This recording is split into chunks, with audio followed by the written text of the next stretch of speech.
الحمد لله وكفى وسلام على عباده الذين اصطفى أما بعد أعوذ بالله من الشيطان الرجيم بسم الله الرحمن الرحيم نحن أقرب إليه من حبل الوريد سبحان ربك رب العزة عما يصفون وسلام على المرسلين والحمد لله رب العالمين اللهم صل على سيدنا محمد وعلى آل سيدنا محمد وبارك وسلم اللهم صل على سيدنا محمد وعلى آل سيدنا محمد وبارك وسلم اللهم صل على سيدنا محمد وعلى آل سيدنا محمد وبارك وسلم۔ انسان کی یہ فطرت ہے کہ وہ اپنے ہر عمل پر بہترین بدلہ چاہتا ہے، ہر کام پر بہترین انعام چاہتا ہے، ریٹرن میکسیمم ہو، یہ بندے کی فطرت ہے۔ اس لیے کام کاروبار میں دیکھیں، بزنس مین وہاں انویسٹ کرتا ہے جہاں ریٹرن زیادہ ہوتی ہے۔ ذرا کسی پروجیکٹ کی بات ہو، پہلا کوشچن پوچھتا ہے پے بیک پیریڈ کیا ہے، پیسہ زیادہ کہاں سے آئے گا؟ تو یہ دنیا ہو یا دین ہو، ہر انسان کی فطرت۔ اب دین کے معاملے میں انسان اللہ رب العزت سے سب سے بڑا انعام کیا مانگ سکتا ہے؟ جنت کا محل مانگے، جنت کی کوئی اور نعمتیں مانگے، دنیا کی نعمتیں مانگے، کنسپٹ تو کلیئر ہونا چاہیے نا کہ مانگے تو کیا مانگے۔ علماء نے لکھا ہے کہ سب سے بڑا انعام جو بندے کو اللہ کی طرف سے مل سکتا ہے وہ اللہ رب العزت کا قرب ہے، وہ اللہ رب العزت کا کہ اللہ تعالیٰ اس بندے کو اپنے مقرب بندوں میں شامل فرمائے۔ قرآن مجید سے اس کا اشارہ ملتا ہے کہ جب فرعون نے جادوگروں کو کہا کہ حضرت موسیٰ علیہ السلام کے ساتھ مقابلہ کرو، تو انہوں نے ایک کوشچن پوچھا کہ اگر ہم اس مقابلے میں کامیاب ہو گئے تو کیا انعام ملے گا؟ تو فرعون نے اس وقت ان کو کہا انکم اذا لمن المقربین، انعام یہ ملے گا تم میرے مقرب بن جاؤ گے۔ تو اللہ کا مقرب بن جانا یہ بہت بڑا انعام ہے۔ تو ذہن میں ایک دوسرا کوشچن پیدا ہوتا ہے کہ انسان اللہ تعالیٰ کا مقرب کیسے بنتا ہے؟ اللہ تعالیٰ ہمارے بزرگوں کو جزائے خیر دے جنہوں نے ایک ایک چیز کو اسپیل آؤٹ کر کے بتا دیا، کھول کھول کے سمجھا دیا۔ جیسے ایک مکان کی منزل سے دوسری منزل پر جانا ہو تو سیڑھیاں نظر آ رہی ہوتی ہیں، ایک ایک سٹیپ چڑھتے جائیں آپ اوپر کی منزل پر پہنچیں گے۔ انہوں نے بھی اسی طرح ایک ایک قدم جو اٹھنا ہے اس کے بارے میں تفصیل بتا دی کہ یہ سٹیپس ہیں، اگر یہ سٹیپس تم لے لو تو تم اللہ کے مقرب بندوں میں شامل ہو جاؤ گے۔ تو بات تو بڑی اہم بن گئی کہ ہم اللہ تعالی کے مقرب بندے کیسے بن سکتے ہیں۔ اس کی ابتدا سنیے کہ جس انسان کے اندر بھی ادب ہوتا ہے وہ انسان حقیقت میں بانصیب ہوتا ہے۔ آپ نے سنا ہے نا، با ادب بانصیب اور بے ادب بے نصیب۔ تو بندے کے نصیب ہی کھلتے ہیں ادب سے۔ یہ سب سے پہلا قدم ہے کہ انسان اللہ تعالیٰ کا ادب کرے، رسول اللہ صلی اللہ علیہ وسلم کا ادب کرے، کتاب اللہ کا ادب کرے، بیت اللہ کا ادب کرے، شاعر اللہ کا ادب کرے، اولیاء اللہ کا ادب کرے، اپنے والدین کا ادب کرے، استاد کا ادب کرے۔ ادب سے ہی کام آگے بڑھتا ہے۔ اس لیے کہنے والے نے کہا ادب النفس ایھا الاصحاب طرق العشق کلھا آداب. اے دوستو اپنے نفس کو ادب سکھاؤ، اس لیے کہ عشق کے جتنے بھی راستے ہیں وہ سارے کے سارے ادب ہی سے طے ہوتے ہیں. نبی علیہ الصلوۃ والسلام نے ارشاد فرمایا ادبنی ربی فاحسن تادیبی، میرے رب نے مجھے ادب سکھایا اور بہترین ادب سکھایا. گویا ادب ایسی نعمت ہے جو پروردگار عالم خود بندے میں دیکھنا چاہتے ہیں. تو نبی علیہ الصلوۃ والسلام کو ادب اللہ رب العزت نے سکھایا، پھر نبی علیہ السلام نے صحابہ کو سکھایا، اور یہ سلسلہ چلتا چلا آ رہا ہے. لہذا ہمیں چاہیے کہ ہم سب سے پہلے ادب سیکھیں، اس لیے کہ اس ادب کی وجہ سے آگے منزلیں طے ہوگی. کوئی آدمی اگر یہ پوچھے کہ جی ادب کہاں سے آ گیا، تو دیکھیے ہم مسجد میں داخل ہوتے ہیں، جوتے باہر اتارتے ہیں نا، مسجد میں کیوں نہیں لاتے؟ اس لیے کہ یہ اس پروردگار عالم کا گھر ہے اور اس کے گھر کو صاف پاک رکھنا چاہیے. تو جوتوں کے ساتھ اس گھر کے اندر آنا اس گھر کے ادب کے خلاف. اب دیکھیں قرآن عظیم الشان، اللہ تعالیٰ نے جب موسیٰ علیہ السلام کو کوہ طور پر بلایا تو حضرت موسیٰ علیہ السلام نے دیکھا ایک درخت میں سے آگ کے شعلے کی طرح نور نکل رہا. تو حضرت موسیٰ علیہ السلام اس وادی میں داخل ہونے لگے. اللہ تعالیٰ نے فرمایا فَخْلَعْنَا عَلَيْكَ، جوتے اتار دیجئے، اِنَّكَ بِالْوَادِ الْمُقَدَّسِ طُوَىٰ، آپ ایک مقدس وادی طوا میں ہیں. معلوم ہوا کہ کسی جگہ کا کوئی ادب تھا نا جو جوتے پیچھے اتروائے. تو اگر اس جگہ پر ایک مرتبہ تجلی پڑی تو وقت کے پیغمبر علیہ السلام کو جوتے اتارنے پڑے. مسجد میں تو اللہ کی ہر وقت تجلی پڑ رہی ہوتی، یہ تو گھر ہی اللہ کا ہے، اس لیے ہم بھی جوتے مسجد سے باہر اتار کے آتے ہیں. ایک مرتبہ حضرت مفتی کفایت اللہ رحمۃ اللہ علیہ نے اپنے شاگردوں سے پوچھا کہ یہ بتاؤ کہ انور شاہ کشمیری رحمۃ اللہ علیہ انور شاہ کشمیری کیسے بنے؟ تو جس کو تفسیر کے ساتھ ذوق تھا اس نے کہا جی بڑے مفسر اچھے تھے. جن کو حدیث کے ساتھ ذوق تھا ان کا بڑے محدث تھے. جن کو شعر و شاعری سے دلچسپی تھی انہوں نے کہا جی ان کے اشعار بہت ہی اچھے ہیں، کلام والا ہے. حضرت خاموش رہے. تھوڑی دیر بعد اس بچے نے پوچھا کہ حضرت آپ ہی بتا دیجئے.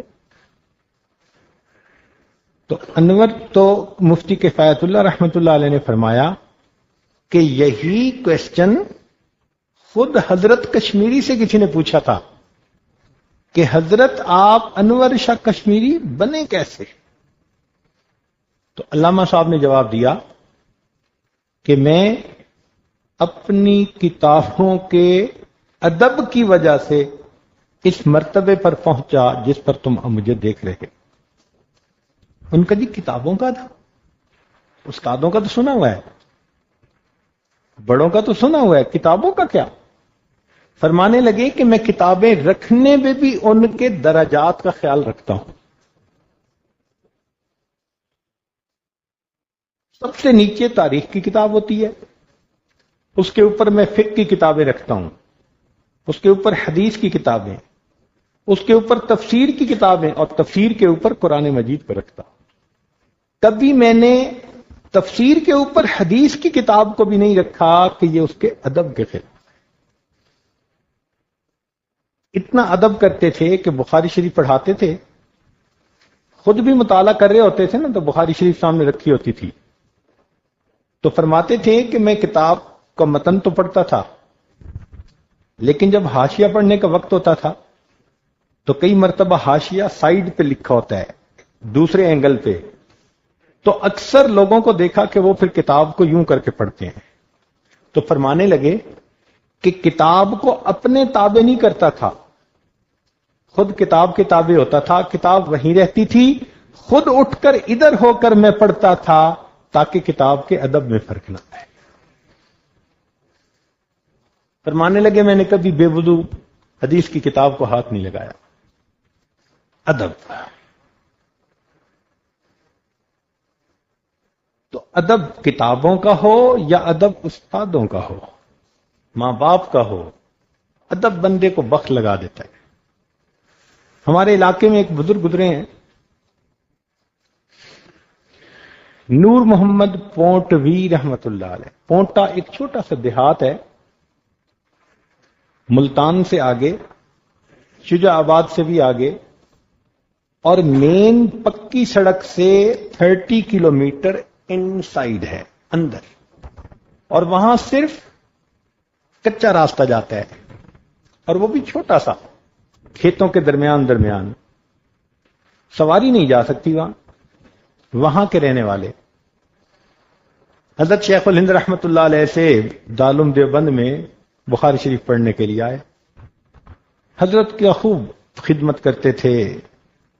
جب رات ہو جاتی، سب طلباء علماء سو جاتے، تو یہ حضرت کے کمرے سے لے کر دارالحدیث تک کا جو درمیان کا راستہ تھا، اس وقت اس پہ جھاڑو دیا کرتے تھے کہ مجھے کوئی دیکھے نہ، پتہ بھی نہ چلے کسی کو۔ اور جھاڑو کیوں دیتے تھے؟ کہ میرے استاد نے اس راستے سے گزر کر حدیث پڑھانے کے لیے آنا ہے۔ محبت عظمت ایسی تھی۔ اللہ کی شان دیکھیں، ایک رات صاف کر رہے تھے تو کپڑا ملا نہیں، تو اپنا ہی جو امامہ تھا صافہ، اسی کو کھول کے صاف کرنا شروع کر دیا۔ اور ادھر سے شیخ الہند رحمت اللہ علیہ نے تہجد کے بعد کسی وجہ سے باہر جھانک کے دیکھا تو یہ طالب علم راستہ صاف کر رہا ہے۔ بلا کے پوچھا، نور محمد کیا کر رہے ہو؟ بات کھولنی پڑ گئی کہ حضرت میں صاف کر رہا ہوں۔ یہ تمہارے ہاتھ میں کپڑا کیسا ہے؟ یہ میرا امامہ ہے، میں اس سے اس راستے کو صاف کر رہا ہوں کیونکہ آپ نے یہاں سے چل کے حدیث پڑھانے کے لیے آنا ہے۔ شیخ الہند رحمت اللہ علیہ کو بہت خوشی ہوئی اس کی طلب دیکھ کر، اور دعائیہ کلمات نکل گئے۔ بس وہ دعا ہوتی ہے جو بندے کو وقت لگا دیتی۔ اللہ نے اتنا علم دیا کہ جب بخاری شریف پڑھ لی تو لوٹ کے اپنے گاؤں واپس آئے، اور اپنے گاؤں میں ہی بچوں کو پڑھانا شروع کیا۔ عام طور پہ طلباء علماء کہتے ہیں کہ جی جب تک شہر میں مدرسہ نہ ہو طلباء داخلے کے لیے نہیں آتے، تو جی سہولیات نہ ہو طلباء نہیں آتے۔ طلباء تو شہد کی مکھی کی طرح ہوتے ہیں، ان کو تو جنگل میں بھی کوئی پھول ملے تو وہاں چلے جاتے ہیں۔ چنانچہ اس گاؤں میں ان کے پاس طلباء نے آنا شروع کیا، اور 1-2 سالوں کے اندر ان کے پاس 300 طلباء ہو گئے۔ ہر آنے والا طالب علم بس سے جب اترتا تو اسے اپنا سامان بستر سر پہ رکھ کر 30 کلومیٹر کا پیدل سفر کرنا پڑتا، اور جب گھر جانا ہوتا تو 30 کلومیٹر کا سفر کرنے کے بعد بس ملتی تھی۔ کھانا پینا بھی اسی طرح سادہ، مگر 300 طلباء۔ پھر اللہ نے ان کو وہ علمی مقام دیا، سبحان اللہ۔ ایک مرتبہ خیر المدارس کا جلسہ تھا، ملک کے بڑے بڑے اکابرین تشریف لائے ہوئے تھے۔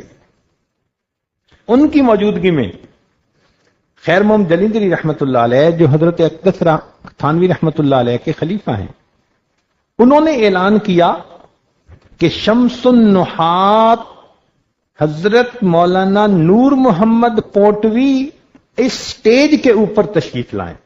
شمس النحات کا لفظ استعمال کیا۔ اب ملک کے نمائندہ مجمع میں اگر شمس النحات کہا جائے تو کیا مقام ہوگا؟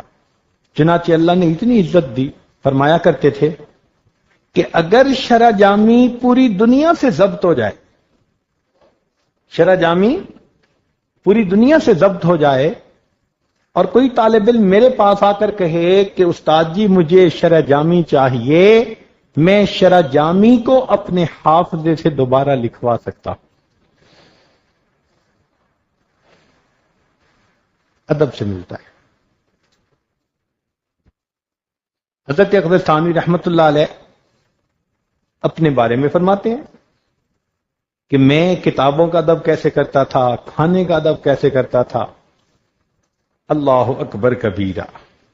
تو سب سے پہلی بات کہ جب انسان میں ادب ہو تو اس کی وجہ سے اللہ رب العزت اس کو علم نافع عطا فرماتے ہیں۔ جب انسان میں ادب ہو تو کیا ملتا ہے؟ علم نافع، نفع دینے والا علم۔ تو ادب سے انسان کو علم نافع نصیب ہوتا ہے۔ اب دوسری بات، علم نافع سے انسان کو عمل صالح کی توفیق نصیب ہوتی ہے۔ یہ علم نافع کی پہچان ہے۔ معلومات ہوں گی تو عمل کی توفیق نہیں ہوگی، جانتے سمجھتے الٹے سیدھے کام کرے گا۔ علم نافع انسان کو عمل پہ کھڑا کر دیتا ہے۔ چنانچہ حضرت مفتی شفیع رحمۃ اللہ علیہ فرماتے ہیں کہ علم وہ نور ہے، علم وہ نور ہے جس کے حاصل ہونے کے بعد اس پر عمل کیے بغیر چین نہیں آتا۔ علم وہ نور ہے جس کے حاصل ہونے کے بعد اس پر عمل کیے بغیر چین نہیں آتا۔ اگر یہ ہے تو علم ہے، ورنہ انسان کے لیے وبال ہے۔ اس لیے اللہ تعالیٰ نے بنی اسرائیل کے جو بے عمل عالم تھے ان کو گدھے کی مشابہت فرمایا، کماثل الحمار یحمل اسفارا، گدھے کی مانند ہیں جن کے اوپر بوجھ لادا ہوا ہے۔ تو ادب سے انسان کو علم نافع ملا، اور علم نافع سے انسان کو عمل کی توفیق نصیب ہوئی۔ پھر انسان کو علم کا لطف اور مزہ نصیب ہو جاتا ہے، بوجھ نہیں لگتا کتابوں کا مطالعہ کرنا، بلکہ انسان کو جیسے بھوک لگتی ہے، پیاس لگتی ہے، ایسے انسان بے قرار ہو کر اپنی علمی پیاس کو بجھاتا ہے۔ یاد رکھیں، علم نہ بجھنے والی پیاس اور نہ مٹنے والی بھوک کا دوسرا نام ہے۔ حضرت علامہ انور شاہ کشمیری رحمۃ اللہ علیہ اپنی وفات کے قریب چھوٹا سا چراغ تھا، جھکے ہوئے ہیں کتاب کے اوپر اور مطالعہ کر رہے ہیں۔ تو علامہ شبیر احمد عثمانی رحمۃ اللہ آئے اور کہنے لگے کہ حضرت، اس بیماری میں کون سا آپ نے صبح درس دینا ہے کہ جس کے لیے مطالعہ ضروری ہے؟ اور اگر کوئی اشکال ہے تو ہم آپ کے شاگرد ہیں کس لیے؟ حکم فرمائیں، ہم کتابیں آپ کے سامنے پیش کر دیں۔ بیماری بھی ہے، تھوڑی روشنی ہے، کتنی دیر سے آپ اس کے اوپر جھکے ہوئے ہیں کتاب کے اوپر، تو بدن کو تکلیف ہو رہی ہے، اپنا خیال فرمائیں۔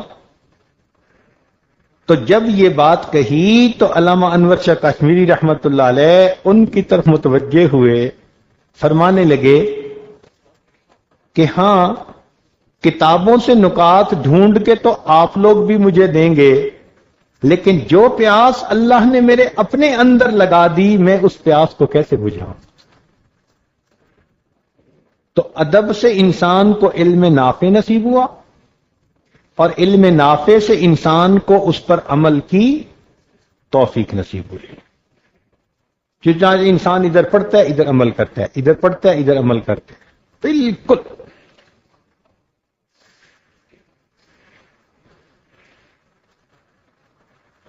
شاہ عبد القادر رائے پوری رحمۃ اللہ علیہ اپنے حالات میں خود فرماتے ہیں، میں نے قرآن شریف کی آیت پڑھی، کل للمؤمنین یغضوا من ابصارہم، ایمان والوں سے کہہ دیجئے نگاہیں نیچی رکھیں۔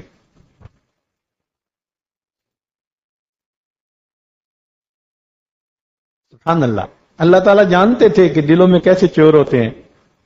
یہ نوجوان غیر محرم کو دیکھیں گے اور پھر بہانے بنائیں گے کہ ہم نے تو نکاح کی نیت سے دیکھا تھا۔ تو اللہ تعالیٰ نے کیا فرمایا؟ یغضوا من ابصارہم، نگاہیں نیچی۔ پتا ہی کاٹ کے رکھ دیا، کوئی ہیل حجت نہیں آگے، نگاہیں نیچی رکھو، بات ختم۔ سبحان اللہ، قربان جائیں اس پروردگار کے اس کلام پر۔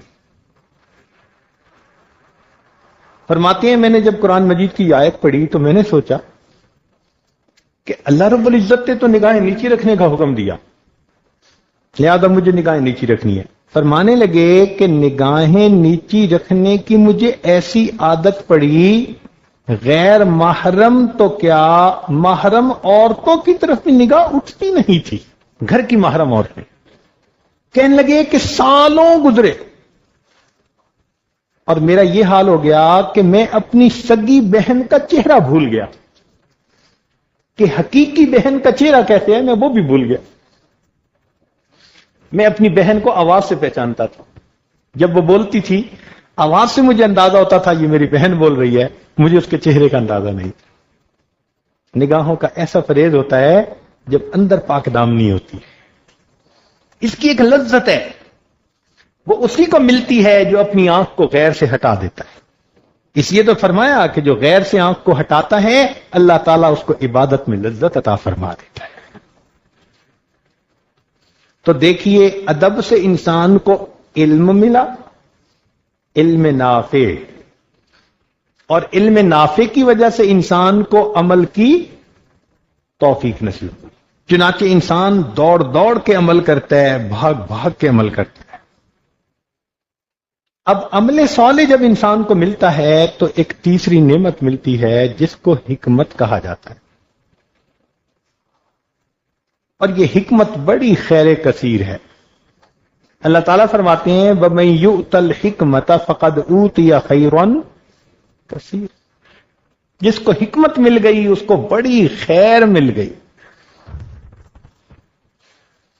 تو یہ خیر کثیر، یہ عمل کی برکت سے بندے کو اللہ کی طرف سے نصیب ہوتی۔ حکمت کیا ہوتی ہے؟ یہ دانائی ہوتی ہے، فہم ہوتی ہے، جو بندے کو چنانچہ ایسے بندے کے اندر عمق اور گہرائی آ جاتی ہے۔ دوسرے بندے سطحی طور پر علم کو جانتے ہیں اور ایسے لوگ گہرائی میں جا کر علم کے نقطے نکال کے لے آتے ہیں۔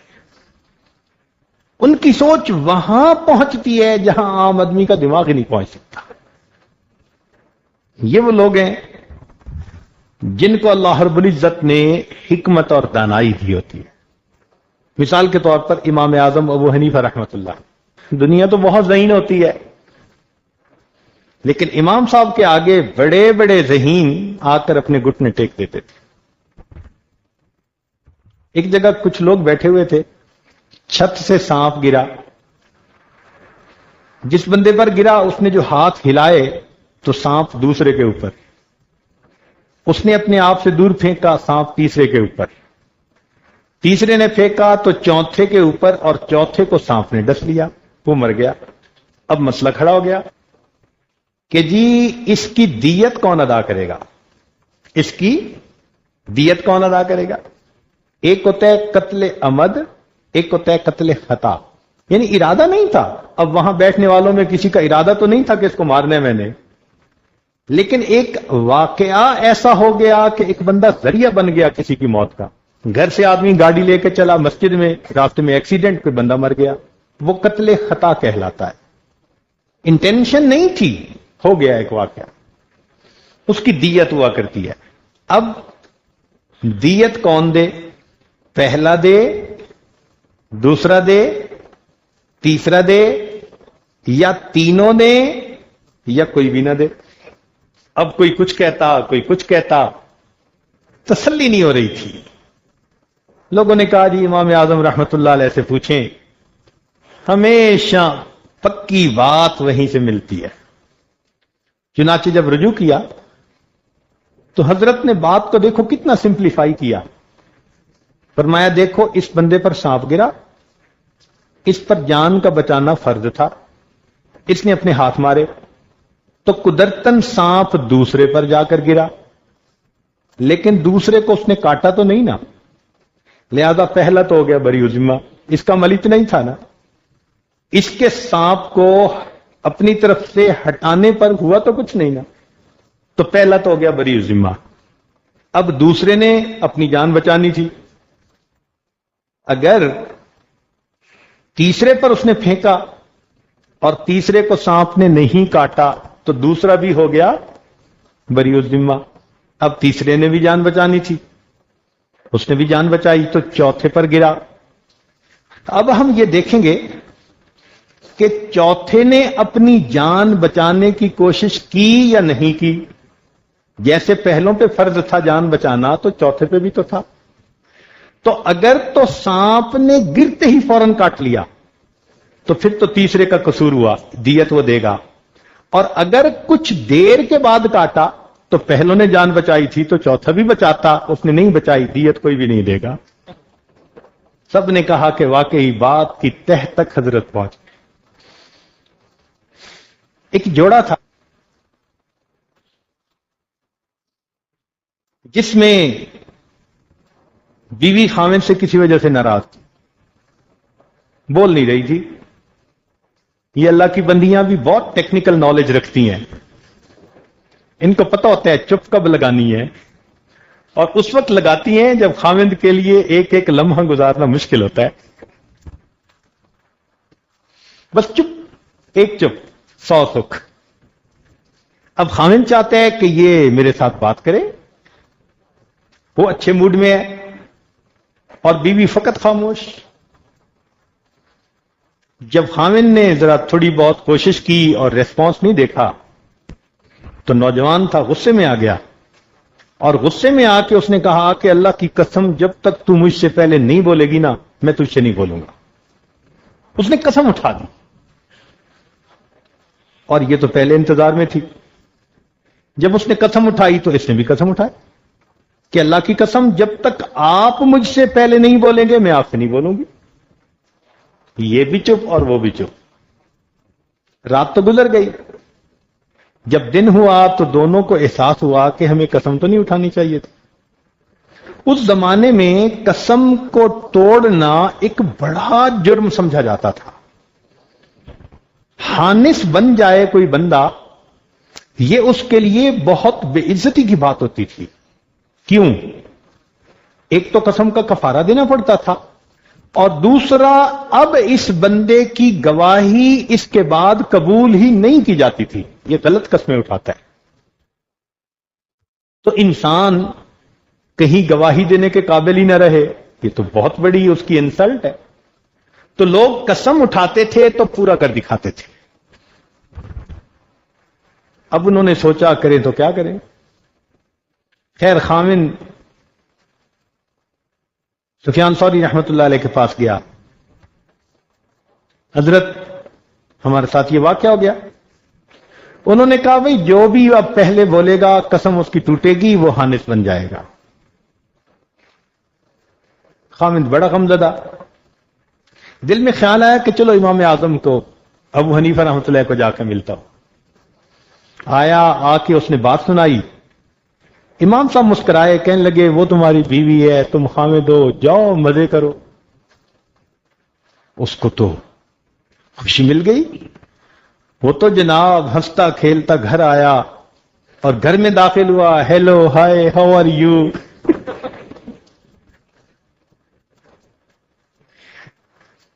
اب جب اس نے بیوی کو ہنی کہا تو بیوی نے کہا لو جی تمہاری قسم تو ٹوٹ گئی.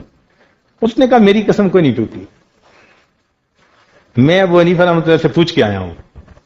اس نے کہا نہیں نہیں, سفیان ثوری سے پوچھا تھا نا آپ نے. ہاں پوچھا تو تھا, لیکن ابو حنیفہ کہتے ہیں کہ قسم نہیں ٹوٹی. تو اس دور میں بیویاں بھی دین کا خیال رکھتی تھیں, شریعت کے ساتھ ٹکراتی نہیں تھیں. وہ سمجھتی تھیں کہ شریعت چٹان ہے, جو ٹکرائے گا اپنا سر پھوڑے گا.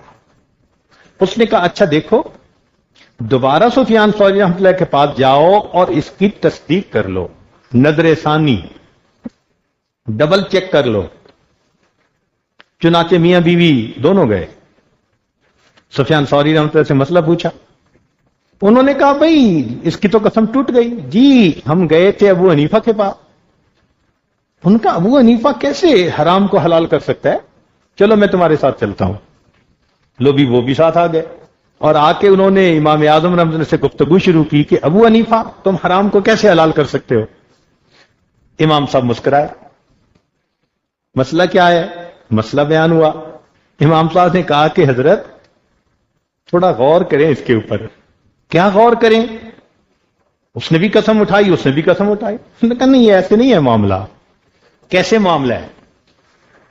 حضرت خامن نے قسم پہلے اٹھائی، جب تک تو مجھ سے نہیں بولے گی میں تجھ سے نہیں بولوں گا. اور اس کی قسم کی بات سن کر بیوی نے بھی قسم اٹھائی. گو اس نے قسم اٹھائی، وہ خامن سے بولی تو صحیح نا؟ ہاں بولی تو صحیح. تو خامن کی قسم پوری ہو گئی. اب رہ گئی بیوی نے قسم اٹھائی ہوئی تھی کہ آپ مجھ سے نہیں بولیں گے تو نہیں بولوں گی. تو میں نے خامن کو کہا جاؤ تم جا کے بیوی سے بولو اور جا کے مزے کرو اپنے. تب سفیان ثوری رحمۃ اللہ علیہ نے بھی کہا کہ واقعی ابو حنیفہ کا جہاں دماغ پہنچتا ہے وہاں عام بندے کا دماغ نہیں پہنچتا. امام شافعی رحمۃ اللہ علیہ فرماتے تھے کہ ابو حنیفہ رحمۃ اللہ علیہ کو اللہ نے قوت استدلال ایسی دی تھی، اگر لکڑی کے ستون کو وہ ثابت کرنا چاہتے کہ یہ سونے کا ہے تو وہ ثابت کر دیتے، دنیا اس کو مان جاتی. ایسی قوت استدلال تھی. اللہ اکبر کبیرہ. امام مالک رحمت اللہ علیہ دیکھو کتنے بزرگ آدمی ہیں، امت کے کیسے فقیہ ہیں، صاحب مذہب بزرگ. ایک دفعہ ابو حنیفہ رحمۃ اللہ سے ان کی ملاقات ہوئی. اب امام مالک رحمۃ اللہ نے کوفہ کے حالات کے بارے میں سنا تھا کہ وہاں کے لوگ کیسے ہیں، طبیعتیں کیسی ہیں. تو جیسے ہی ملے نا تو امام مالک رحمۃ اللہ نے فرمایا کہ میں نے سنا ہے کہ کوفہ میں بہت منافقین رہتے ہیں. میں نے سنا ہے کہ کوفہ میں بہت منافقین رہتے ہیں. اب امام اعظم نے جواب دینا تھا مگر یہ بھی پتا تھا کہ یہ مدینہ ہے، میں بات کوئی نہیں کر سکتا. تو امام مالک رحمۃ اللہ کی بات سن کے کہنے لگے جی ایسا ہی ہے، وَمِنْ أَهْلِ الْكُوفَةِ مَرَدُوا عَلَى النِّفَاقِ. امام صاحب کی زبان سے یہ لفظ سن کے امام مالک کو پسینہ آ گیا، اس لیے کہ اللہ نے تو قرآن میں فرمایا وَمِنْ أَهْلِ الْمَدِينَةِ مَرَدُوا عَلَى النِّفَاقِ. اللہ اکبر. یعنی انسان اندازہ نہیں لگا سکتا کہ ادب کا بھی خیال رکھا اور ایسا مسکت جواب دیا کہ اتنے بڑے امام کو پسینہ آ گیا. اتنی اللہ نے ان کو قوت استدلال دی تھی.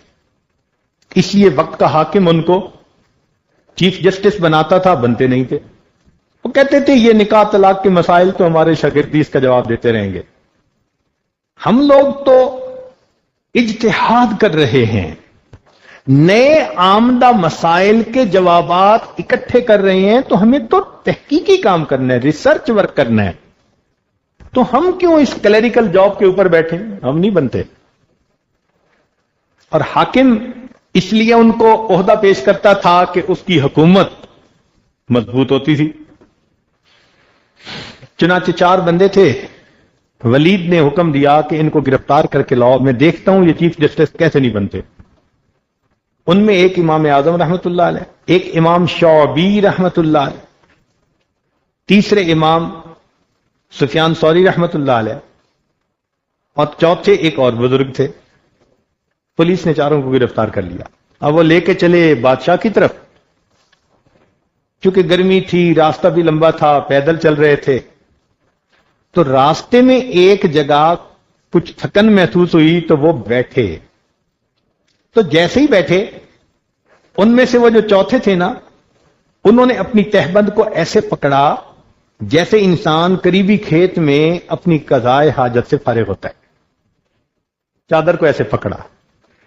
تو پولیس والے بھی سمجھے کہ یہ یورینیشن سے فارغ ہونا چاہتا ہے، اور وہ تو جب فصل کے اندر داخل ہوئے تو وہ چلے ہی گئے. انہوں نے کوئی جھوٹ تھوڑا بولا تھا کہ میں ابھی آتا ہوں، انہوں نے تو کچھ بھی نہیں کہا تھا. انہوں نے تو فقط اپنی تہبند کو پکڑا ایسے تھا. چلے ایک تو گئے، باقی رہ گئے 3. پولیس والوں نے کہا چلو ان کو ہم لے کے چلتے ہیں. تو راستے میں امام اعظم رحمۃ اللہ فرمانے لگے کہ میں بتاؤں کہ وہاں کیا ہوگا؟ جی بتائیں. کہنے لگے کہ یہ امام شعبی جو ہے نا، یہ بڈھے بندے ہیں، یہ کوئی ہیلا کریں گے اور یہ بچ جائیں گے. اور اپنے بارے میں کہا کہ میں وہاں بات ایسی کروں گا کہ ولید کے پاس جواب نہیں ہونا، فلا جواب ہو جائے گا اور یہ سفیان ثوری پھنس جائیں گے۔ لو جی امام صاحب نے یہ قیافہ لگایا اور اللہ کی شان ایسا ہی ہوا۔ امام اعظم رحمت اللہ علیہ جیسے ہی سب لوگ اندر داخل ہوئے تو داخل ہوتے ہی امام شعبی رحمت اللہ علیہ جو تھے نا وہ آگے بڑھے اور بادشاہ سے مصافحہ کیا۔ بادشاہ سلامت، کیا حال ہے؟ اور آپ کی بیویوں کا کیا حال ہے؟ اور بچوں کا کیا حال ہے؟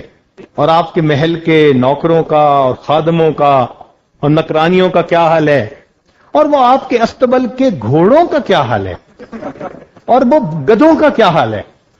اب بادشاہ کو بڑی ایمبیرسمنٹ ہو رہی ہے کہ میں اس بندے کو چیف جسٹس بنانا چاہتا ہوں اور یہ ایسا پاگل یہ مجھ سے گدھے گھوڑوں کا حال پوچھتا ہے۔ اس نے کہا ڈس اپروو، چلو۔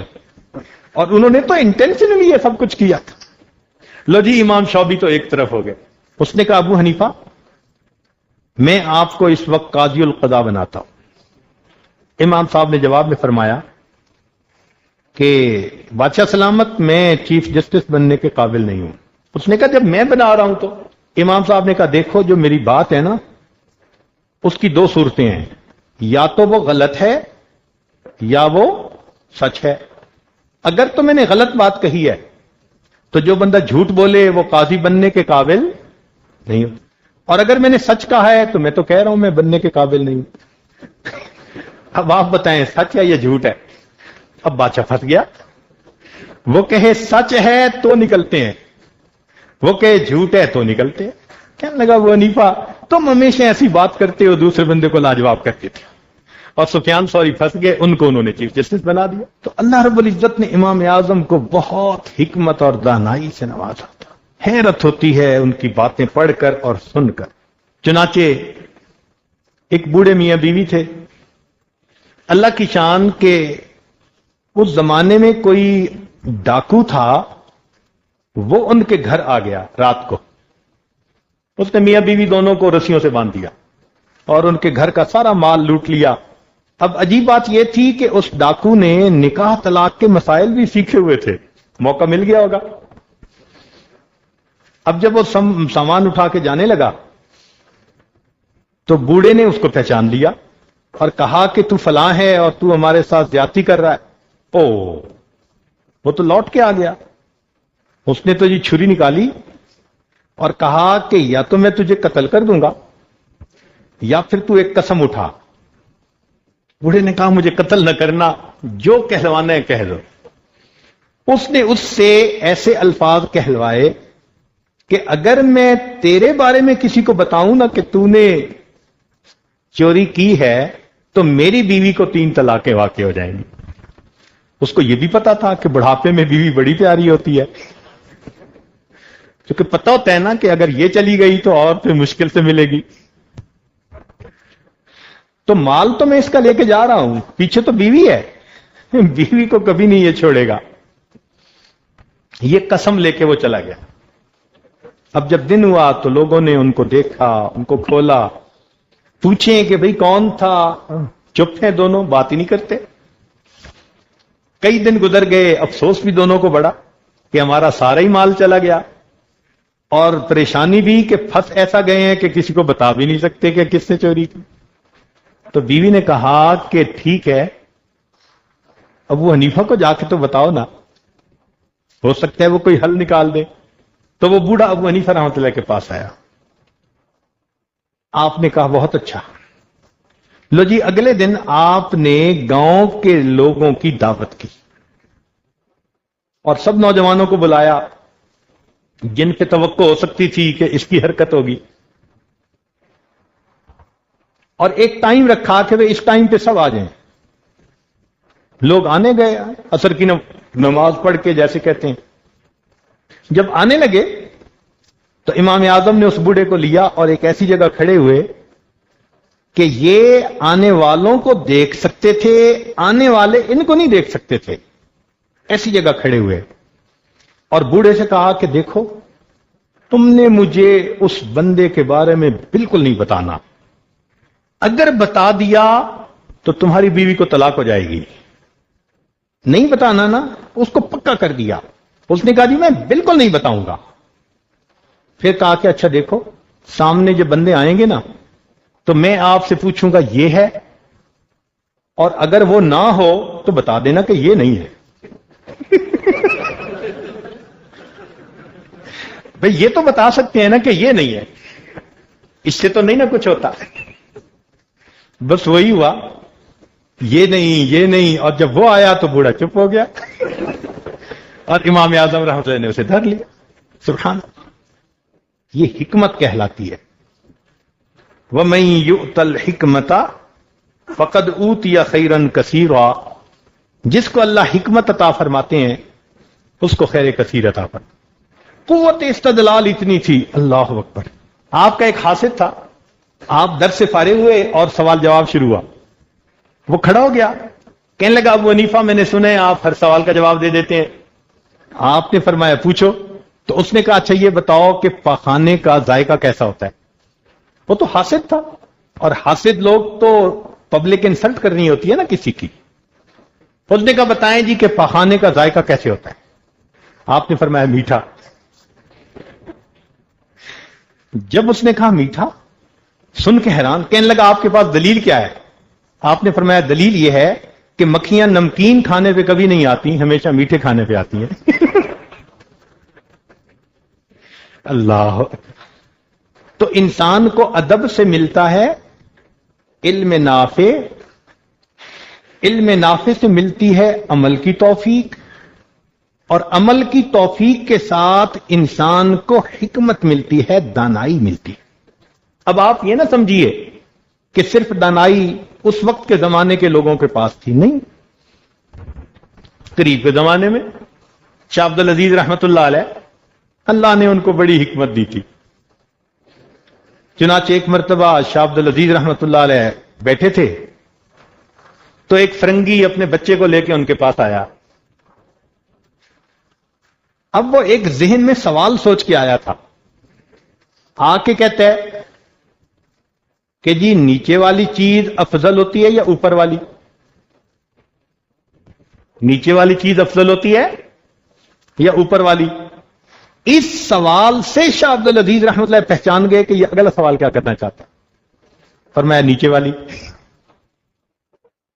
اس نے کہا دلیل دو۔ فرمایا کہ دیکھو سمندر میں اوپر جھاگ ہوتی ہے اور نیچے موتیوں کے اندر ہیرے اور موتی ہوتے ہیں، تو نیچے کی چیز افضل اوپر سے۔ اب اس کی سٹی گم ہو گئی، کہنے لگا آپ نے تو بات ہی الٹی کر دی، ورنہ میں تو سوال یہ کرنے آیا تھا کہ آپ کہیں گے کہ اوپر کی چیز افضل ہوتی ہے نیچے والی سے، تو میں کہوں گا کہ دیکھو ہمارے پیغمبر اسلام آسمانوں پر اور آپ کے پیغمبر اسلام زمین پر مدفون ہے، تو عیسیٰ علیہ السلام آپ کے پیغمبر سے افضل ہوئے، تو آپ نے تو میری بات کو ہی الٹا کر دیا۔ فرمان لگے کہ میں پہچان گیا تھا کہ آپ نے بات کیا کہنی ہے۔ اب اس نے موضوع بدلا، کہنے لگا دیکھیں نا آپ اپنے بچوں کو سائنس پڑھایا کریں، سائنس پڑھانے سے ان کا ویژن براڈ ہو جاتا ہے، اور آپ اپنے بچوں کو عربی پڑھاتے ہیں اور یہ گھٹے رہتے ہیں، ان کے دماغ بھی تنگ ہوتے ہیں، تنگ نظر بنتے ہیں، اور یہ دیکھو میرا بچہ یہ سائنس پڑھ رہا ہے تو اس کا بہت ذہن کھلا ہوگا، آبزرویشن بہت ہوگی۔ جب اس نے یہ ساری بات کر لی تو شاہ عبد العزیز رحمۃ اللہ نے اس بچے کو بلایا اور انگریز کے پتر سے کہا کہ بتاؤ کہ یہ کیا ہے؟ وہ وضو کرنے کا تالاب تھا۔ اس نے کہا جی یہ پونڈ ہے، وضو کرتے ہیں یہاں۔ فرمایا اچھا بتاؤ اس میں کتنے پیالے پانی ہیں؟ اب وہ بچہ ہے نا، کیسے بتائے کتنے پیالے پانی؟ کہنے لگا جی مجھے تو نہیں پتا۔ جب اس نے کہا نا مجھے نہیں پتا، تو حضرت شاہ صاحب نے ایک مدرسے کا طالب علم قریب گزر رہا تھا، اس کو بلایا، بلا کے پوچھا یہ کیا؟ اس نے کہا جی یہ تالاب۔ فرمایا بتاؤ کتنے پیالے پانی ہے؟ اس نے کہا حضرت اگر پیالہ اتنا بڑا ہو کہ آدھا تو 2 پیالے پانی اور تالاب کے برابر ہو تو 1 پیالے پانی۔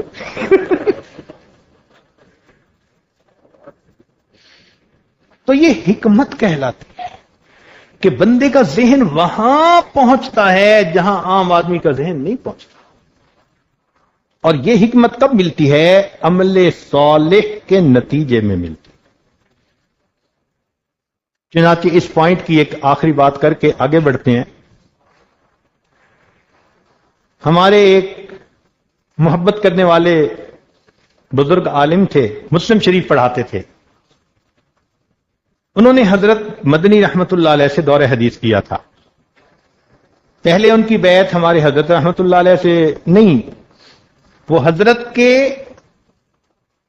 مدرسے میں پڑھاتے تھے، کئی سال پڑھاتے اور حضرت کے عاشق تھے، مگر سوچتے رہے بیعت کروں گا اور اچانک ایک دن ہمارے حضرت کی وفات ہو گئی. ان پہ بڑا غم کہ میں نے تو برکت جو ہے اس سے محروم ہو گیا. 3 سال مجھے ملے حضرت کی موجودگی میں پڑھانے میں، روز درس قرآن سنتا اور بیعت نہ کر سکا. 1 مہینہ تک روتے رہے وہ. پھر اس کے بعد ایک دن تشریف لائے، مجھے فرمانے لگے کہ آپ مجھے بیعت کریں. میں نے ہاتھ جوڑے، میں نے کہا میری عمر بھی چھوٹی ہے، بہت پہلے کی بات ہے، اور آپ محدث ہیں، مسلم شریف پڑھاتے آپ کو 24-25 سال گزر گئے، تو میری اوقات نہیں کہ میں آپ کو بیعت کروں.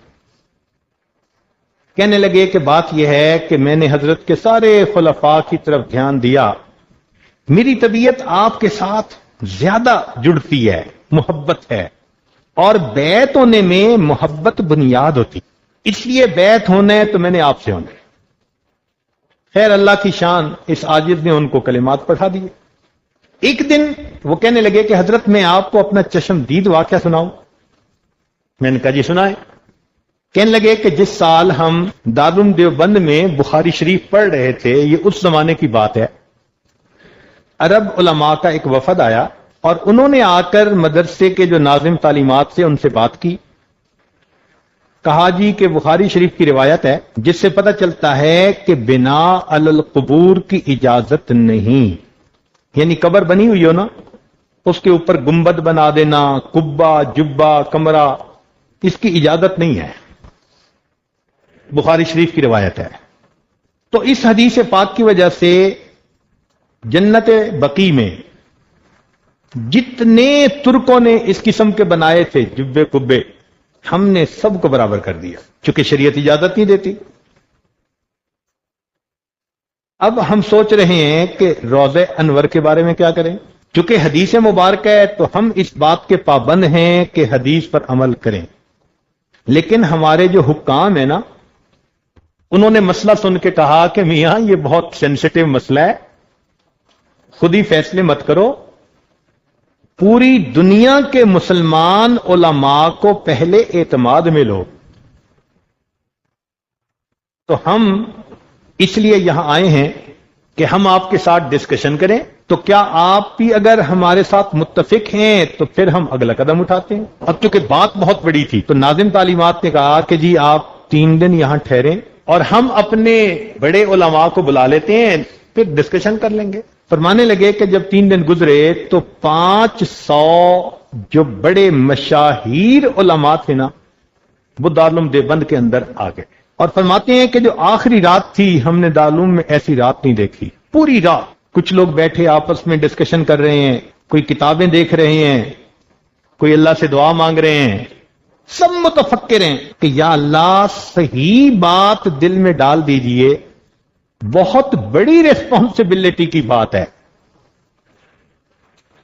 کہنے لگے جب اگلے دن عصر کی نماز ہوئی تو سب بیٹھ گئے، تو وہ عرب جو عالم تھے وہ کھڑے ہوئے اور انہوں نے عربی میں تقریر کی اور اپنی دلیل دی اور کہا جی اس کے بارے میں ہم آپ سے پوچھنے آئے ہیں، اب آپ بتائیے. کہتے ہیں وہ عرب عالم جب تقریر کر کے بیٹھ گئے نا تو 2 منٹ مکمل خاموشی، کہیں کہیں سسکیوں کی آواز آتی تھی کہ علماء رو رہے تھے. اللہ اتنی بڑی ذمہ داری، کوئی ہم سے کچی بات نہ ہو جائے. Pin drop silence. کہنے لگے 2 منٹ کے بعد بالآخر حضرت تھانوی رحمت اللہ علیہ کھڑے ہوئے اور کھڑے ہو کر آپ نے فرمایا کہ الحمدللہ اس معاملے میں اللہ نے میرا شرع صدر فرما دیا، میرا سینہ کھول دیا. انہوں نے کہا جی کیا؟ فرمایا سینہ کھولا ہے کہ جو حدیث آپ لوگوں نے بتائی سند کے اعتبار سے صحیح ہے، مضبوط ہے، کسی راوی پر کوئی جرح نہیں ہے، 100% پکی بات ہے۔ انہوں نے کہا پکی بات ہے تو اس کا مطلب ہے کہ پھر ہمیں اجازت ہے کہ ہم جائیں اور گنبد خضرا کو ہٹائیں؟ فرمایا نہیں، یہی تو اللہ نے شرح صدر کر دیا۔ تو انہوں نے پوچھا کہ کیا مسئلہ؟ جب حدیث بخاری شریف کی حدیث پکی اور صحیح سند کے اعتبار سے مضبوط، تو اب عمل میں کیا رکاوٹ ہے؟ تو فرمایا کہ دیکھو حدیث پاک سے یہ ثابت ہوتا ہے کہ بنا علی القبور کی اجازت نہیں کہ قبر ہو اس کے اوپر عمارت بنائی جائے، لیکن یہ معاملہ مختلف ہے، یہاں عمارت پہلے تھی، قبر بعد میں بنائی گئی۔ یہ عائشہ رضی اللہ عنہا کا حجرہ تھا، اس کے اندر نبی علیہ السلام نے آرام فرمایا، لہذا اس حجرے کو کوئی بندہ ہٹا نہیں سکتا۔ ایسی پکی دلیل تھی کہ عرب علماء بھی اس بات کو مان گئے، واپس گئے۔ آج روضہ انور جو سامنے نظر آتا ہے علماء دیوبند کی علمی کوششوں کا نتیجہ ہے۔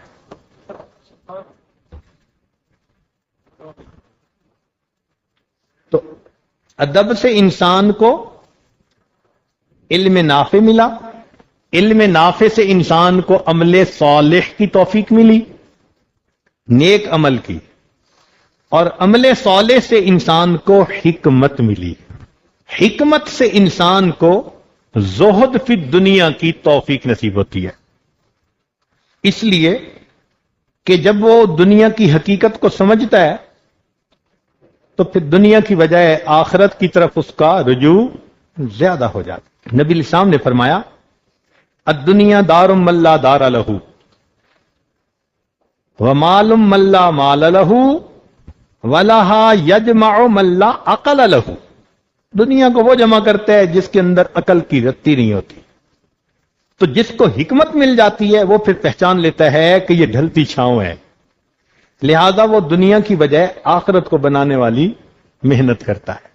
اس کو کہتے ہیں زہد، کہ طبیعت دنیا کی طرف سے ہٹ کے آخرت کی طرف زیادہ ہو جائے۔ اور یہ زاہدین بڑے عقل مند لوگ ہوتے ہیں۔ چنانچہ ایک بزرگ فرمایا کرتے تھے، اے دوست جتنا دنیا میں رہنا ہے اتنا دنیا کے لیے محنت کر لو، جتنا آخرت میں رہنا ہے اتنا آخرت کے لیے محنت کر لو۔ اب دنیا میں تو رہیں گے 150 سال اور آخرت میں رہیں گے کھربوں کھربوں کھربوں سال، تو سوچیں ہمیں آخرت کو بنانے کے لیے کتنی محنت کرنی چاہیے۔ اللہ اکبر کبیرہ۔ تو ادب سے ملا علم نافع، علم نافع سے ملا عمل صالح، عمل صالح سے ملی حکمت، اور حکمت سے انسان کو کیا چیز نصیب ہوئی؟ زہد فی دنیا۔ اور زہد فی دنیا جب انسان میں آتا ہے تو انابت اللہ، انابت الآخرہ اس کی بڑھ جاتی ہے، وہ آخرت بنانے کے پیچھے لگ جاتا ہے۔ اس کو حدیث پاک میں فرمایا التجافی عن دار الغرور والانابۃ الی دار الخلود واستعداد للموت قبل نزولی، کہ دنیا کے گھر سے بندے کا دل اچاٹ ہو جاتا ہے، آخرت کی طرف دھیان جم جاتا ہے، اور وہ بندہ موت آنے سے پہلے موت کی تیاری میں لگ جاتا ہے۔ اس کو انابت الی الآخرہ کہا ہے۔ اب جب انسان کو انابت الی اللہ اور الی الآخرہ نصیب ہوتی ہے تو صاف ظاہر ہے کہ وہ بندہ پھر ایسے اعمال کرتا ہے جو اللہ رب العزت کو پسند آتے ہیں، اور اللہ ایسے بندے کو اپنا مقرب بنا دیتا۔ اس کی دلیل حدیث پاک سے اللہ تعالیٰ فرماتے ہیں یتقرب الی عبدی بالنوافل، نوافل کے ذریعے، عبادت کے ذریعے بندہ میرے قریب ہو جاتا ہے، میرا مقرب بن جاتا ہے، حتی احبہ، حتی کہ میں اس بندے سے محبت کرنے لگ جاتا ہوں۔ تو یہ قرب ملنے کا ایسا راستہ ہے جو بالکل بین، واضح، کھلا اور دھلا ہے۔ اللہ کرے کہ ہمارے اندر یہ انابت الی الآخرہ آ جائے، انابت الی اللہ، رجوع الی اللہ، یہ کیفیت آ جائے، اور ہم دنیا میں رہتے ہوئے اپنی آخرت کو بنانے کے لیے ڈٹ جائیں، اعمال ایسے کریں، اپنے دن رات اللہ رب العزت کی رضا کے لیے ہم لگا دیں۔ چنانچہ عبادت سے قرب ملنا، قرآن مجید میں جہاں وسجد کا تذکرہ آپ قرآن پاک پڑھ کر دیکھ لیں، اس کے ساتھ اللہ رب العزت نے وقترب کا بھی لفظ فرما دیا، اسی سے قرب ملتا ہے۔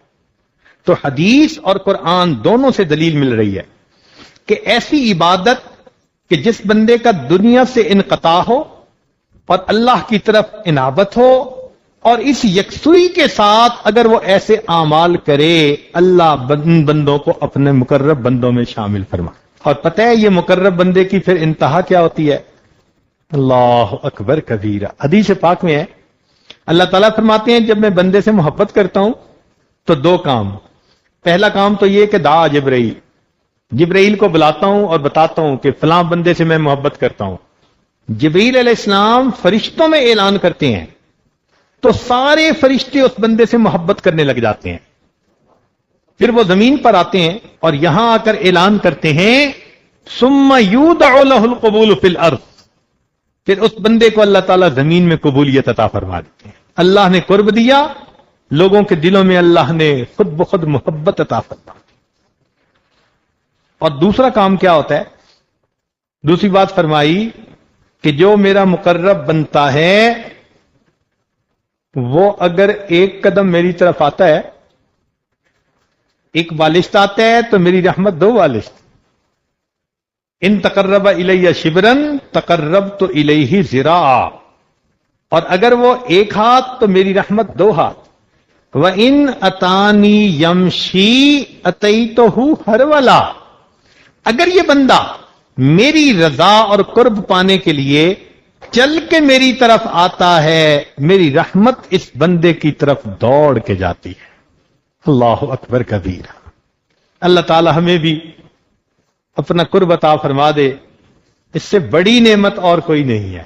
ذرا غور کیجئے کہ قرب پہ انعام کیا ملے گا، کیسے کیسے ملیں گے۔ میں بات کو سمیٹتا ہوں۔ مہمان ہوتے ہیں نا گھر میں، تو ان کی مرتبے کے حساب سے ان کی مہمان نوازی ہوتی ہے۔ مثال کے طور پہ آپ چاہتے ہیں کہ گلی میں گزرنے والے ٹھنڈا پانی پی لیں، تو آپ کولر اپنے گھر کے اندر رکھتے ہیں اور دیوار کے باہر ٹونٹی نکال دیتے ہیں اور لکھ دیتے ہیں کہ جی آنے جانے والوں کے لیے ٹھنڈے پانی کی سبیل۔ گلی والے لوگ آتے جاتے وہاں کھڑے ہوتے ہیں، پانی پیتے ہیں، دعا دیتے ہیں، چلے جاتے ہیں۔ یہ بھی آپ نے پانی پلایا، پیاسوں کی پیاس بجھائی، آنے جانے والوں کو آپ نے فیسلٹی دی، مگر وہ کیا تھی کہ جی ایک ٹھنڈے پانی کا کولر ہے، آنے جانے والے اپنی خواہش کے مطابق اس میں سے پیتے رہے۔ یہ پہلا درجہ ہے مہمان نوازی کا۔ ایک مہمان نوازی یہ کہ دوست واقف تھا، گھر آ گیا۔ اب جب وہ گھر آ گیا تو آپ اس کو یہ نہیں کہتے کہ کولر سے پانی پی لو بھائی، آپ اپنے خادم نوکر سے کہتے ہیں بھائی مہمانوں کو پانی پلاؤ، تو جگ میں مشروب بنا کے وہ نوکر خادم لے جاتا ہے اور جا کے اس مہمان کو مشروب پلا دیتا ہے۔ اور کبھی گھر میں ایسے مہمان آتے ہیں جو بہت مقرب ہوتے ہیں، بہت قریبی تعلق ہوتا ہے ان کا، تو جب وہ آتے ہیں تو نہ تو بندہ ان کو کہتے ہیں جی کہ کولر سے پی لیں، نہ نوکروں کو کہتے ہیں کہ پلاؤ۔ کیا ہوتا ہے کہ خود ٹرے بنوائی اور خود اٹھائی اور جا کے خود گلاس بھر کے ان کے ہاتھ میں پکڑاتے جی آپ پی لیجئے۔ تو یہ پلانے کے تین طریقے ہوئے نا۔ جنت میں جنتی جب جائیں گے تو اللہ رب العزت بھی ہاں ان کو پلانے کے تین طریقے ہوں گے۔ ایک چشمے ہوں گے جہاں سے جنتی پانی پیئیں گے۔ اللہ تعالیٰ فرماتے ہیں عین یشرب بہا عباد اللہ، اللہ کے بندے ان چشموں سے پیئیں گے۔ سبحان اللہ۔ یہ عام جنتیوں کے لیے ایک طریقہ ہوگا، کچھ اس سے اوپر کے مرتبے کے جنتی ہوں گے، ان کے لیے غلمان ہوں گے بِأَكْوَابٍ وَأَبَارِيقٍ، ان کے پاس پانی پلانے کے برتن ہوں گے اور وہ ان کو پانی پلائیں گے۔ اللہ تعالیٰ فرماتے ہیں وَيُسْقَوْنَ فِيهَا كَأْسًا كَانَ مِزَاجُهَا زَنْجَبِيلًا، ان کو برتنوں میں وہ پلائیں گے۔ پہلے والے تو جا کے چشمے سے پئیں گے اور یہ اوپر والے کیا کریں گے؟ ان کو ولدان مخلدون برتنوں کے اندر بھر کے پلائیں گے۔ یہ دوسرے درجے کے لوگ۔ اور ایک اس سے بھی اوپر درجے کے لوگ ہوں گے جن کو اللہ کا مقرب کہا جاتا ہے. وہ کیا کریں گے؟ اللہ فرماتے ہیں وَسَقَاهُمْ رَبُّهُمْ شَرَابًا طَهُورًا إِنَّ هَذَا كَانَ لَكُمْ جَزَاءً وَكَانَ سَعْيُكُمْ مَشْكُورًا. اللہ ان کو پلائے گا. اللہ شراب طہور اللہ رب العزت ان کو پلائے گا. اللہ تعالی ہمیں بھی اپنا قرب عطا فرمائے. اس ادب پر انسان کو یہ تمام نعمتیں نصیب ہوتی ہیں. چنانچہ ہمارے ایک واقف دوست ہیں، ان کو مکہ مکرمہ میں سول انجینئر کے طور پر کام کرتے تقریباً 40 سال گزر گئے. تقریباً اسلام آباد کے رہنے والے ہیں. جب کبھی آنا جانا ہوتا ہے تو وہ ملتے ہیں، حرم کی رینوویشن جو ہو رہی ہے اس کی باتیں سناتے ہیں، اور ہم بھی بہت شوق محبت سے ان سے پوچھتے ہیں. خیر ایک دن وہ بتانے لگے کہ چند سال پہلے جب بیت اللہ شریف کو ریکنسٹرکٹ کیا گیا، کیا مطلب کہ نیچے سے جو پانی کی سیپیج تھی نا اس کی وجہ سے پتھر ہر وقت گیلے رہتے تھے، اور سیپیج کی وجہ سے نیچے بنیاد کے بیٹھنے کا خطرہ ہو گیا تھا. تو پھر حکومت نے کہا کہ بھائی اب اس کو ہم رینوویٹ کر لیتے ہیں. چنانچہ فیصلہ یہ ہوا کہ انہی پتھروں کو ہٹایا جائے گا اور نیچے پانی کی فل ٹریٹمنٹ کر کے پھر انہی کو بالکل ویسے ہی اوپر رکھ دیا جائے گا تاکہ ہر چیز بالکل من و ان رہے. چنانچہ 1-2 مہینے کے لیے انہوں نے ارد گرد کپڑا تان دیا تھا. لوگ طواف کرتے تھے، چونکہ طواف عمارت کے ساتھ کوئی منسلک تو نہیں ہے. اس جگہ پر اللہ کی تجلیات اتر رہی ہیں. کوئی اگر سطح سے عمارت کو ہٹا بھی دے پھر بھی قبلہ ہمارا وہی رہے گا، وہی جگہ رہے گی. وہ تو عرش سے لے کے تحت الثری تک ہے. کہنے لگے کہ جب اس بندے کو ٹھیکہ ملا جس نے یہ کام کرنا تھا تو اس بندے نے ہمیں بلایا اور کہا کہ آپ لوگ بڑے انجینئر ہو، بڑے تجربہ کار ہو، لیکن یہ اللہ کا گھر ہے، یہاں ادب کا بہت خیال رکھنا ہے. ہم نے کہا جی ٹھیک. کہنے لگا کہ وہ ہمیں باہر جنگل میں ایک جگہ لے گیا اور وہاں اس نے کہا کہ جیسے پتھر ہیں نا اسی سائز کے اور پتھر کاٹو، بالکل سیم، اور ان پتھروں سے یہاں پر پہلے عمارت کو بنانے کی پریکٹس کرو. ہم نے کہا کیا ضرورت ہے؟ کہنے لگے نہیں تمہیں پریکٹس ہوگی تو تم جلدی کر لو گے غلطی کے بغیر، ورنہ غلطی کا امکان رہے گا. کہنے لگا کہ اس نے ان پتھروں کو جڑوایا، ہٹوایا، پھر جڑوایا، پھر کئی دن ہماری ٹریننگ چلتی رہی. جب اس کو یقین ہو گیا کہ اب کام کرنے والے ایک ایک پتھر سے واقف ہو گئے، کہنے لگے پھر ہمیں لے کے آیا اور وہاں آ کر اس نے اپنی کرسی ڈال دی اور کہنے لگا جی کہ اب ان پتھروں کو ہٹاؤ اور پھر ان کو جوڑو. کہنے لگے کہ جب ہم پتھروں کو ہٹا رہے تھے اور جوڑ رہے تھے تو وہ میرے پاس آیا. کہنے لگا مہندس انجینئر صاحب، پتھر کو جب آپ رکھتے ہیں نا تو اپنی جگہ پر ذرا اس کو سیٹ کرتے ہیں، تو اگر 3 ٹھوکریں مارنی ضروری ہیں تو 2 مارنا، اور 2 ضروری ہیں تو 1 مارنا، اور 1 ضروری ہے تو بغیر ٹھوکر کے جوڑنے کی کوشش کریں. میں نے پوچھا کیوں؟ کہنے لگا یہ بیت اللہ کا پتھر ہے اور جتنا اس پتھر نے اللہ کا ذکر کیا ہے اتنا ذکر تم نے نہیں کیا ہوا. یہ بیت اللہ کا پتھر ہے، اس کو تم اس طرح بے جان سمجھ کے ڈیل نہ کرنا. اس بیت اللہ کے پتھر کو تم نے ٹھوکر بھی نہیں لگانی. کہنے لگا کہ بیت اللہ سے اس کی محبت اور اس کا ادب دیکھ کے ہم حیران ہو گئے. پھر ہمارے دل نے گواہی دی کہ اس کے ادب کی وجہ سے اللہ نے اس پر یہ رحمت کا دروازہ کھولا، اس کو معمار کعبہ بننے کا شرف عطا ہوا. یہ شرف تو ابراہیم علیہ السلام کو حاصل ہوا تھا نا، انہوں نے بیت اللہ کو بنایا تھا. آج جس بندے کو وہ نبوی کام کرنے کا موقع دیں، اللہ چنے، تو وہ کتنا خوش نصیب ہے. تو میں نے کہا ہاں واقعی اس کے ادب کی وجہ سے اللہ نے اس کو بڑا انعام عطا کیا. کہنے لگے حضرت ادب کی وجہ سے یہی نہیں، اس پر بڑے اللہ کے انعام. میں نے کہا بتاؤ. کہنے لگا کہ اس کو اللہ تعالی نے مکہ مکرمہ کو بھی بنانے کا ٹھیکہ دیا اور اس نے یہ کام کیا پروجیکٹ. پھر مدینہ طیبہ میں مسجد نبوی میں جتنی توسیع ہوئی یہ کام بھی اسی نے کیا. اور مزے کی بات کہ بیت المقدس کی جب عمارت بنی، مسجد بنی، اللہ نے اسی بندے کو وہ بھی بنانے کی توفیق عطا کی. کہنے لگے کہ اس کی زندگی میں یہ ایک دن تھا، تینوں پروجیکٹس پہ کام ہو رہا تھا. اس نے فجر کی نماز بیت اللہ میں پڑھی اور ظہر کی نماز اس نے بیت المقدس میں اپنے طیارے پہ جا کر پڑھی، اور عصر کی نماز واپس نے مسجد نبوی کے اندر پڑھی. ایک دن میں تینوں حرم میں الگ الگ نمازیں پڑھنے کی سعادت اس نے حاصل کی. یہ ادب کیا نعمت ہے، سبحان اللہ. اللہ نے اپنے گھر کے لیے کیسے بندے کو چنا کہ جس کے دل میں محبت ہے، عظمت ہے، وہ میرے گھر کی تعمیر کرے گا. اور آج ہم اپنے بچوں کو ادب سکھانے سے قاصر ہوتے ہیں، ہم نے خود بھی نہیں سیکھا ہوتا. اللہ رب العزت ہمیں ادب والی زندگی عطا فرمائے، عمل صالح نصیب فرمائے. اللہ تعالی ہمیں اپنا مقرب بنائے. اس میں ہم اپنی طرف سے پوری کوشش کر لیں.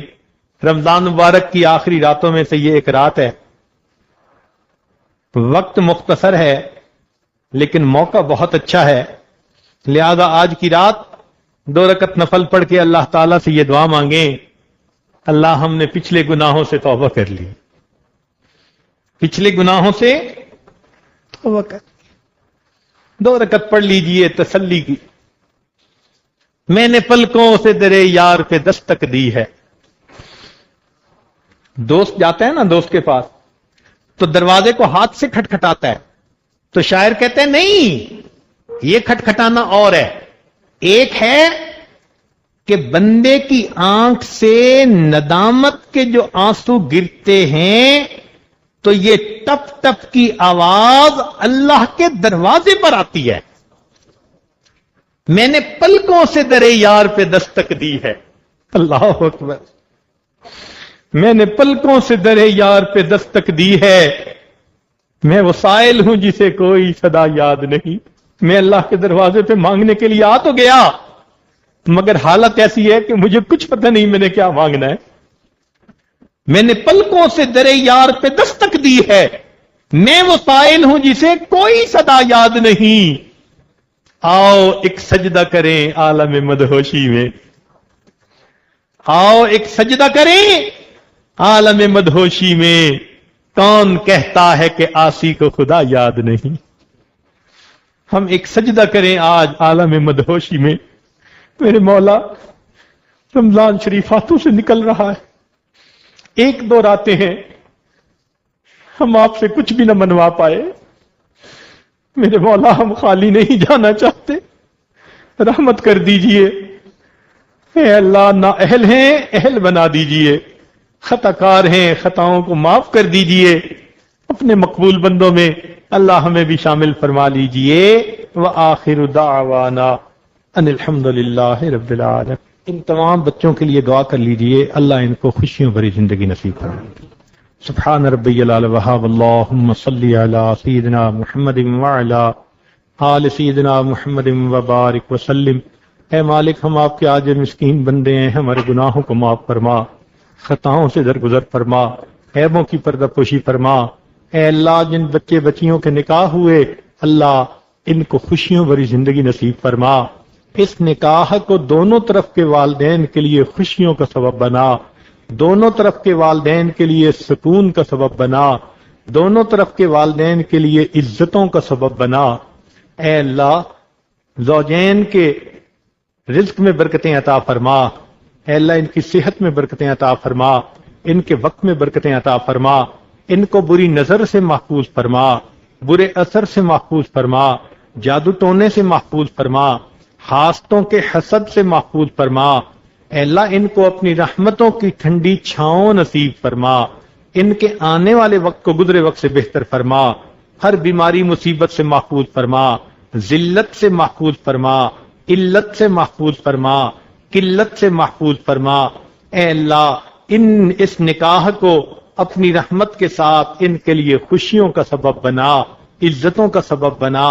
اے اللہ ایک دوسرے کی قدردانی کرنے کی توفیق عطا فرما، اے اللہ ایک دوسرے کے ساتھ خیر کا معاملہ کرنے کی توفیق عطا فرما، اے اللہ زوجین کو ایک دوسرے کے شر سے محفوظ فرما، اللہ رحمتوں کا معاملہ فرما، ان زوجین کو ایک دوسرے کے لیے دین کا معاون بنا، اے اللہ ان کو سنتوں والی زندگی نصیب فرما، اے اللہ شریعت والی زندگی نصیب فرما، اے اللہ دین کو مقصد زندگی بنانے کی توفیق عطا فرما، اے اللہ ان زوجین کو آپس میں الفتیں محبتیں نصیب فرما، اے اللہ جو محبتیں آپ نے حضرت آدم علیہ السلام اور اماں حوا کے دل میں عطا فرمائیں وہ محبتیں ان زوجین کے دلوں میں بھی عطا فرما، جو محبتیں آپ نے ابراہیم علیہ السلام اور سیدہ حاجرہ رضی اللہ عنہا کو عطا فرمائیں وہی محبتیں ان زوجین کے دلوں میں بھی عطا فرما، اے اللہ جو محبتیں آپ نے سیدنا رسول اللہ صلی اللہ علیہ وسلم اور اماں عائشہ صدیقہ رضی اللہ عنہا کو عطا فرمائیں